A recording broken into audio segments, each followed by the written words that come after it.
Hello दोस्तों, आज हम लोग जो non repeating non terminating repeating decimals होंगे उनको पी बाई क्यू फॉर्म में कन्वर्ट करना सीखेंगे। बड़ा ही इंपॉर्टेंट पार्ट है SSC prelims point of view से और मेंस पॉइंट ऑफ व्यू से, या फिर अगर आप कैट की एग्जाम की तैयारी कर रहे हैं तो उस पॉइंट ऑफ व्यू से भी यहाँ से डायरेक्ट क्वेश्चंस रहते हैं।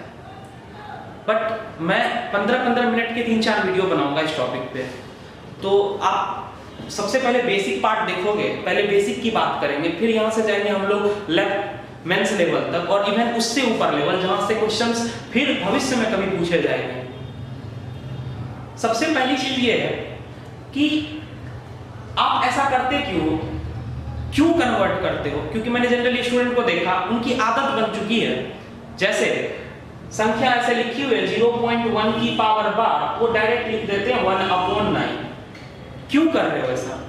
क्या लॉजिक है इसके पीछे जो आप इसको कन्वर्ट करके p बाई क्यू फॉर्म में लिख रहे हो?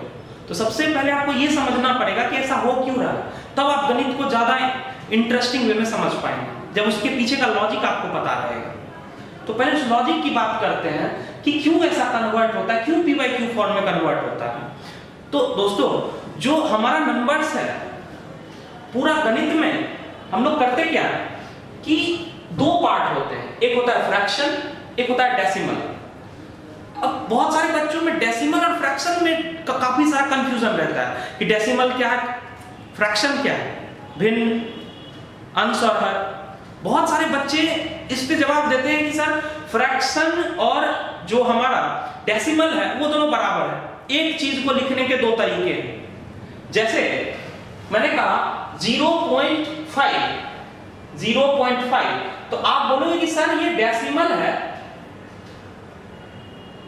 और इसको यदि मैं न्यूमरेटर और डिनोमिनेटर फॉर्म में लिखना चाहूं तो आप बोलोगे कि सर ये 0.5 और ये दशमलव को हटाएंगे, नीचे एक शून्य आ जाएगा और ये 5 इस 10 को 2 टाइम्स में काट के ये दे देगा 1/2, और आप बोलोगे सर ये हमारा फ्रैक्शन हो गया। और इसमें ज्यादातर स्टूडेंट्स बस इसको कंपेयर कर देते हैं कि डेसिमल और फ्रैक्शन दोनों ही समान चीजें हैं, बस एक चीज को लिखने के दो अलग अलग तरीके हैं, जबकि वास्तविक रूप से ऐसा नहीं है। ऐसा इसलिए नहीं है क्योंकि आप हर तरह के डेसिमल को फ्रैक्शन में कन्वर्ट नहीं कर सकते। अब किस प्रकार के डेसिमल को आप कन्वर्ट कर सकते हो और किस प्रकार के डेसिमल को आप कन्वर्ट नहीं कर सकते हो, वही आपका बेसिक बताएगा। तो जरा सा इसके बेसिक पर ध्यान दे कि पूरा जो हमारा डेसिमल है, थोड़ा ध्यान से देखिएगा कि जो हमारा डेसिमल पार्ट है उसको मैंने दो पार्ट में डिवाइड किया। ये जो डेसिमल है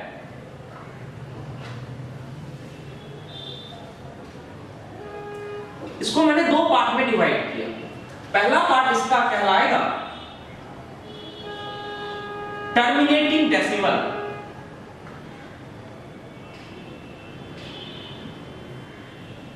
नेटिंग डेसिमल।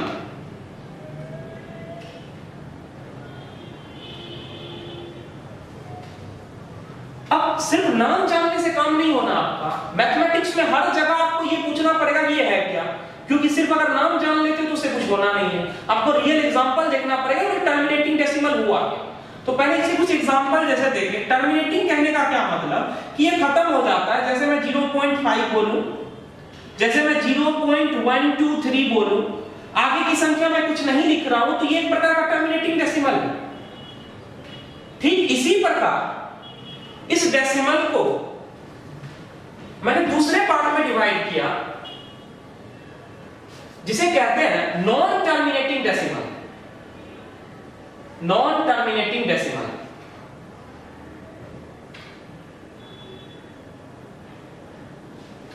अब फिर आप पूछोगे कि सर ये क्या नॉन टर्मिनेटिंग, सारी मैथमेटिक्स में सारी चीज को एग्जांपल के थ्रू देखिए आप।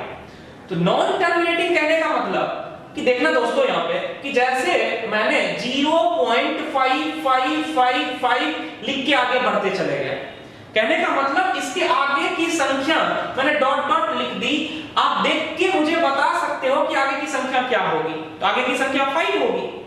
अगर मैं आपको बोलूं कि अगला 5 टर्म लिखो तो आप बोलोगे कि सर 5 5 5 सारा नंबर 5 होगा।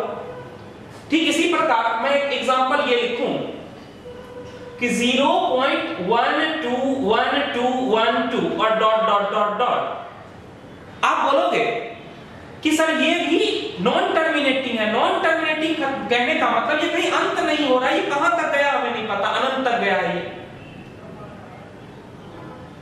अब अगर मैं एक और एग्जांपल आपके सामने लिखूं, ये एग्जांपल 0.1231425 इस प्रकार से। तो आप दोस्तों इन 3 एग्जांपल में डिफरेंस देखना कि पहले वाले एग्जांपल में यदि मैं आपसे पूछूं कि अगला टर्म क्या होगा, आप आंसर बोलोगे 5। सेकंड वाले एग्जांपल में यदि मैं आपसे पूछूं तो आप बोलोगे कि सर 1 2 1 2 रिपीटिशन हो रहा है यहां पर, यानी अगला टर्म हम बता सकते हैं कि 1 2 होगा। परंतु थर्ड जो एग्जांपल है, इस एग्जांपल में कोई रिपीटेशंस नहीं हो रहे यहां पर। यदि मैं आपसे पूछूं कि अगला टर्म क्या होगा, आप नहीं बता सकते अगला टर्म क्या होगा। तो यही जो 2 प्रकार के हमारे एग्जांपल हैं नॉन टर्मिनेटिंग के, इसको मैंने 2 प्रकार में बांटा। पहला पार्ट रिपीटिंग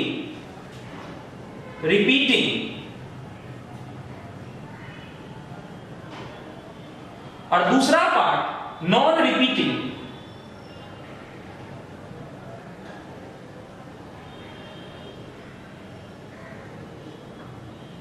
कहने का मतलब ये जो एग्जांपल्स है इसमें रिपीटिंग कौन से है, दोनों नॉन टर्मिनेटिंग है, लेकिन नॉन टर्मिनेटिंग में रिपीट कौन सा हो रहा है। तो आप बोलोगे कि सर ये एग्जांपल है 0.555, जैसे 0.1212 और नॉन रिपीटिंग में कौन सा हो जाएगा, आप बोलोगे कि सर इसके एग्जांपल जैसा कि हमने लिखा है पहले 0.1231426।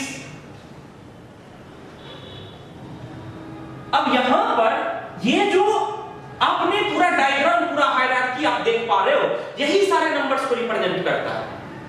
क्योंकि ये जो टर्मिनेटिंग डेसिमल थे, इन टर्मिनेटिंग डेसिमल्स को ही आप दूसरे नाम से जानते हैं और वो नाम है परिमेय संख्या, रैशनल नंबर। रैशनल नंबर क्यों रैशनल नंबर? क्योंकि बचपन से आप रट के बैठे हुए हो कि रैशनल नंबर क्या होता है, परिमेय संख्या क्या होती है। वैसी संख्या जिसे p by q के फॉर्म में लिखा जा सके, जहां q 0 के बराबर नहीं हो। तो आप सामने देखो जितने डेसिमल हैं इसे आप p by q के फॉर्म में लिख सकते हो। कैसे? 0.5 को आप लिख सकते हो 5/10 p by q के फॉर्म में। इसको और कन्वर्ट करना चाहोगे क्या बन जाएगा ये 1/2। 0.123 को आप लिख सकते हो 123/1000। तो ये भी p by q के फॉर्म में बन गया और ये बन गया रैशनल नंबर। फिर मैं ये जो आपका रिपीटिंग पार्ट है, मैं इसे भी रैशनल नंबर बोलूंगा, इसे भी मैं परिमेय संख्या बोलूंगा, रैशनल नंबर। तो आपका तुरंत क्वेश्चन ये होना चाहिए कि सर अगर ये रैशनल नंबर है तो इसे p by q के फॉर्म में लिखा जाना चाहिए।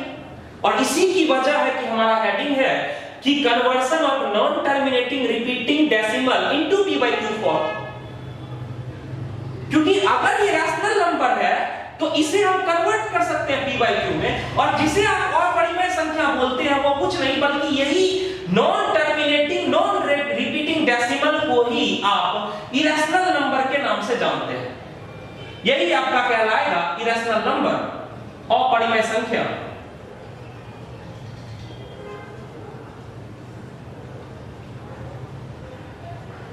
और आपने बचपन से पढ़ रखा है कि अपरिमेय संख्या को हम p बटे q के फॉर्म में नहीं लिख सकते, और इसी की वजह है। जैसे अपरिमेय संख्या का एग्जांपल क्या क्या हो सकता है दोस्तों, जैसे कि पाई। आपको पता है पाई की अभी तक 3 बिलियन ट्रिलियन इतनी वैल्यू निकाली जा चुकी है। क्यों? बस एक रिपीटेशन ढूंढने के लिए। जिस दिन रिपीटेशन मिल जाएगा, साइंटिस्ट आज भी इसी आशा में बैठे हुए हैं कि वहां पे कोई रिपीटेशन मिल जाए। जिस दिन वहां रिपीटेशन मिल जाएगी उसी वक्त में वो संख्या परिमेय संख्या बन जाएगी। तो आज तक के लिए पाई जो हमारी वैल्यू है ये एक इरेशनल नंबर है, क्योंकि इसमें कोई रिपीटेशन नहीं होता। जैसे कि √2, क्यूब √3, रूट की जितनी भी वैल्यू है सब इरेशनल नंबर, इसे आप नहीं लिख सकते p/q के फॉर्म में। और यहां पर मौजूद सारी संख्या p/q के फॉर्म में लिखी जा सकती है, इसलिए इसे परिमेय संख्या कहते हैं। अब बहुत सारे लड़के के मन में ये कंफ्यूजन होता है कि 22/7 और पाई, इस दोनों में कौन रैशनल कौन इरेशनल। तो मैंने आपको कहा कि पाई की जो ऑब्जर्वेंट है कि उसमें ऑब्जर्व किया गया, उसमें कोई रिपीटेशन नहीं है, जबकि पाई 22/7 के बराबर नहीं होता। आप जहां कहीं भी पढ़ते हो वहां लिखा रहता है अप्रोक्सीमेट वैल्यू 22/7। तो पाई इरेशनल नंबर है, क्यों? क्योंकि उसमें रिपीटेशन नहीं है। जबकि 22/7, अभी आप अपना कैलकुलेटर निकालना और 22/7 की वैल्यू निकालना, देखना उसमें 4 या 5 डिजिट के बाद आपको रिपीटेशंस दिखने लग जाएंगे। और जिसकी वजह है कि 22/7 एक किस प्रकार की संख्या, एक परिमेय संख्या, रैशनल नंबर। तो पूरे डेसिमल को हमने 3 पार्ट में डिवाइड कर दिया और पूरा गणित इसी पर है, रैशनल नंबर इरेशनल नंबर, और यही दोनों मिलकर बना लेते हैं रियल नंबर्स। तो पूरा रियल नंबर्स आप एक साथ पढ़ रहे हो, उसको मैंने 3 पार्ट में डिवाइड कर दिया। अब इसका कन्वर्शन आप जानते हो, ये कोई भी बच्चा से बच्चा कर लेगा कि 0.5 लिखा हुआ है p/q पर। हमें पढ़ना ये part, non terminating repeating decimal को कैसे हम p/q फॉर्म में लिख सकते हैं, ये आपने पढ़ना है। तो इसको हम लोग आगे पढ़ेंगे। पॉज करो।